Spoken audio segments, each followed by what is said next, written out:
trahi au dîner surprise. Je n'oublierai jamais le moment où il m'a accusé de le tromper, juste avant le dîner. J'ai littéralement éclaté de rire, parce que la bague de fiançailles brûlait un trou dans ma poche et que je m'étais imaginé ce soir-là comme le début de notre éternité. Son visage était fermé, presque tremblant, et j'ai cru que c'était le stress ou la peur de s'engager, rien de plus. Mais il a continué, me lançant des regards noirs et des questions empoisonnées, si sûr de lui que j'ai eu un doute, une seconde à peine, sur ce que je croyais savoir de lui.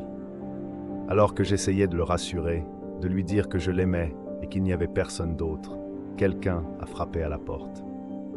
La tension était déjà insupportable, mais ce qui est arrivé ensuite ne ressemblait à rien de ce que j'aurais pu imaginer. Une femme, furieuse, maquillage coulant, a poussé la porte avant même qu'on ait pu parler. Elle a hurlé son nom, lui a balancé une pile de lettres à la figure et je me suis retrouvé prise au piège entre deux inconnus. Il s'est figé. Les mots « ma femme » sont sortis de sa bouche comme une gifle. D'un coup, tout s'est effondré. Nos souvenirs, nos projets, même mon envie de crier. Elle m'a regardé avec un mélange de pitié et de colère, et j'ai su que je n'étais qu'un chapitre de plus dans le récit de ses mensonges. Lui, il n'a rien dit.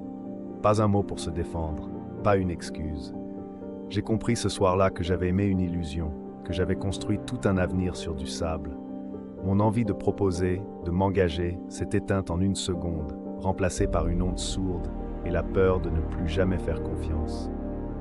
Je me suis retrouvé seul, la bague toujours dans la poche, à me demander si j'avais ignoré les signes ou si j'avais juste voulu croire, à tout prix, en une version de lui qui n'existait pas.